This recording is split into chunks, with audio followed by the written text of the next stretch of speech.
Pangalan, Jeloy Concepcion. Trabaho, photographer.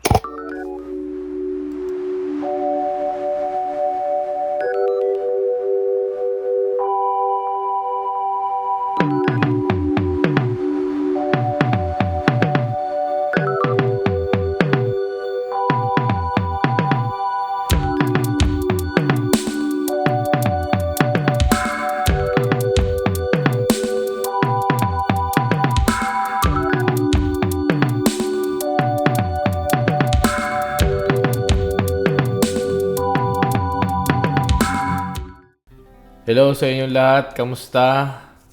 Ayun, so ngayong araw, samahan niyo ako maglinis ng bahay, no?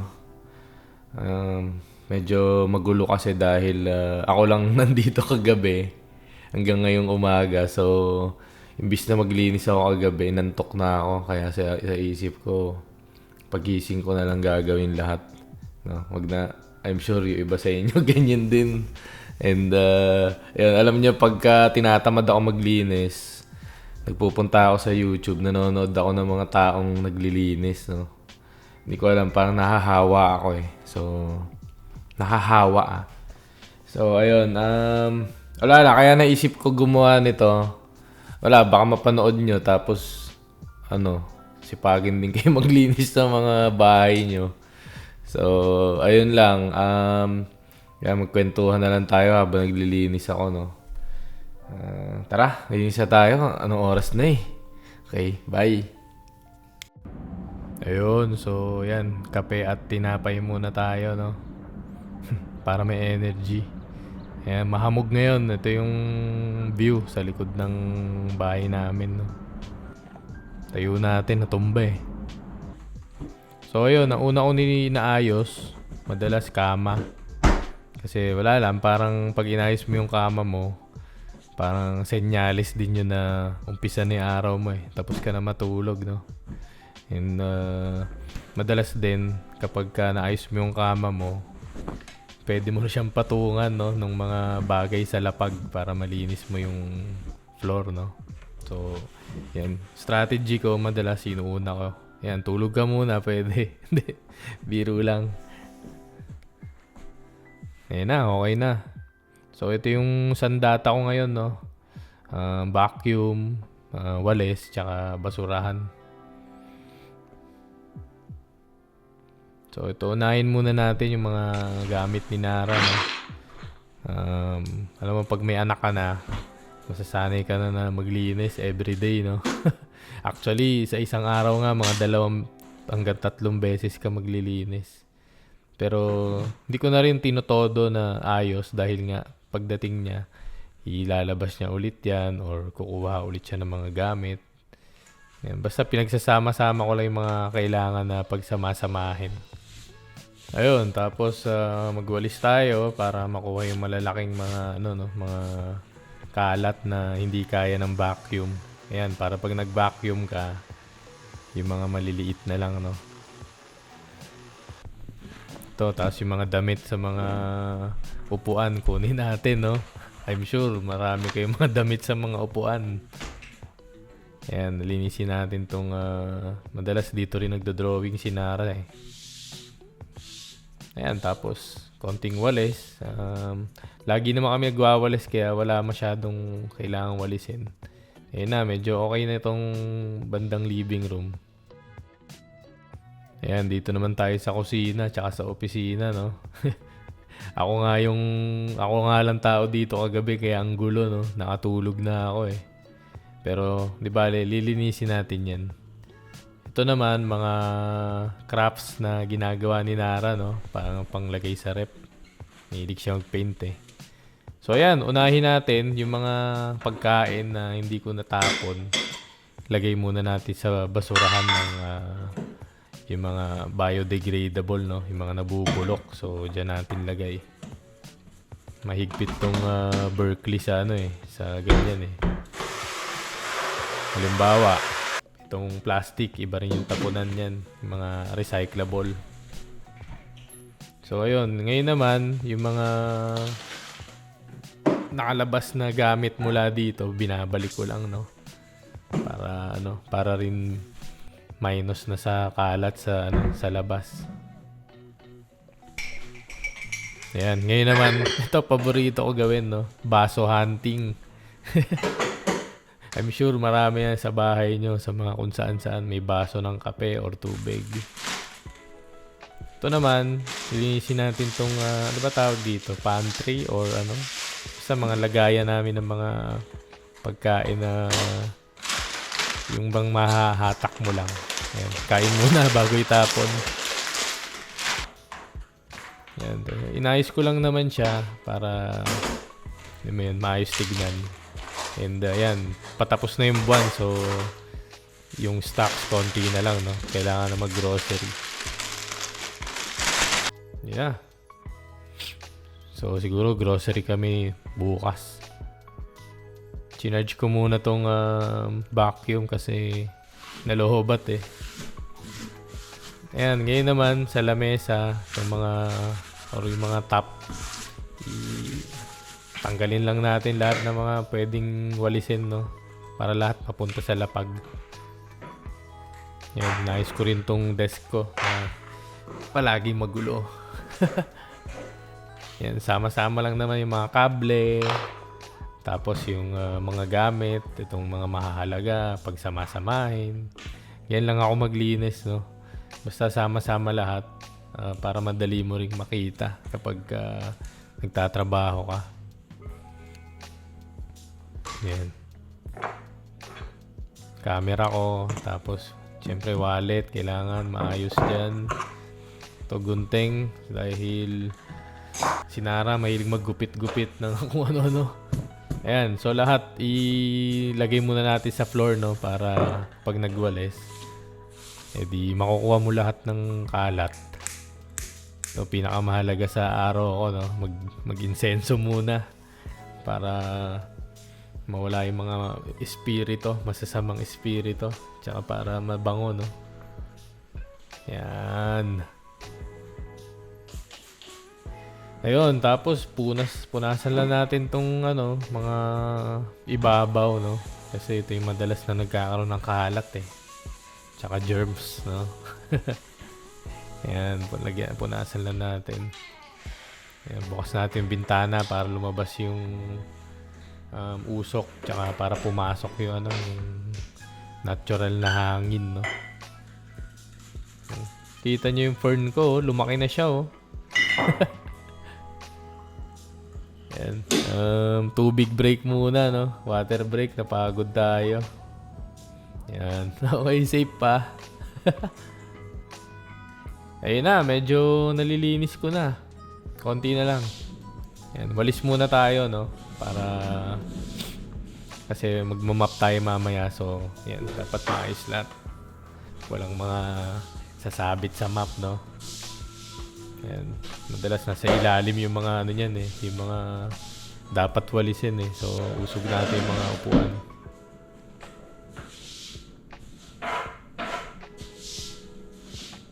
Ayan, pag may nakikita pa akong kalat sa mga taas, nilalagay ko sa labag.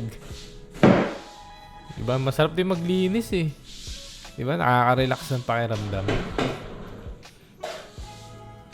So, may mga nalaglag pala dito, no? Kunin muna natin. Tsaka maganda, pag naglinis ka,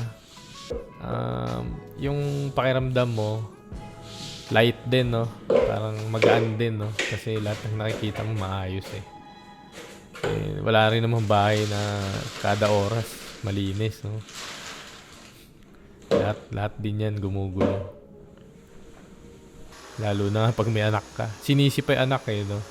So ayun, vacuum muna natin to para walang sabit-sabit, no, pag naglaro si Nara mamaya or nagdrawing. Ito namang hugasan, ito bali tapos na to, no, linisin ng dishwasher. Balik muna natin lahat para pwede nating ulit lagyan. Minsan pag nakita mo yung gagawin mo, ang dami, parang nakakatamad maglinis, eh, no. Pero yun nga, ang strategy ko lang, one step at a time lang. Bali, ipagparti-partihin mo yung gagawin mo. Hatiin mo siya sa maliliit na ano na mission, no, or kaya na trabaho para hindi mo maisip na madami kang gagawin. Ayun na, naayos ko na tong lalagyan ng mga pinggan at so yan, maghugas na tayo. Magdasal muna tayo sa Panginoon ng paghugas ng pinggan. So ayan, dahil pakante naman na yung dishwasher, lagay na lang natin doon, para rin total, ang dami naman ito eh. Yan, so hindi mo na kailangan sabunin yung dishwasher na yung bahala. Yan. Kasi minsan parang ganun din eh. Parang parehas lang din ang mako-consume na tubig, no? Pero ito, yung mga bagay na kailangan na gamitin, yan, kailangan hugasan na yan. Kasi hindi na makakapag-antay eh. Yan, tulad ng mga kawali, mga kutsilyo, or ano pa ba, mga sanse ba yan? Itong chopping board, di na ito makakapag-antay, no? Kailangan gamitin. So, yan, hugasan at patuyuin na natin yan. Yan. Pagka naghuhugas ako, diyan na rin ako gumagawa ng mga ideas, no?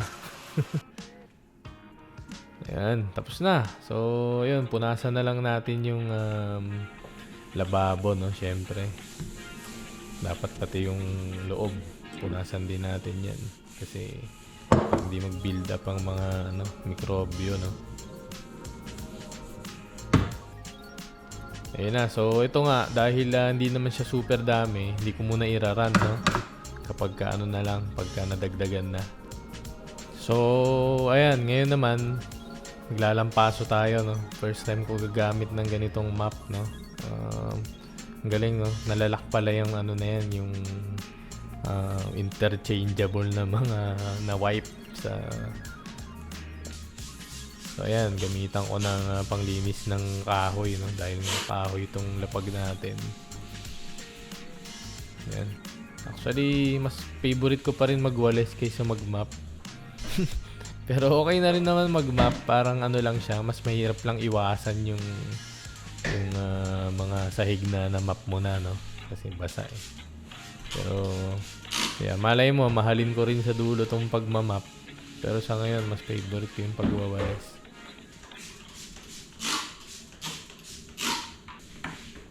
Yan. Okay naman yung ginamit natin na dyan, yung pinang-spray natin, no? All natural naman yan.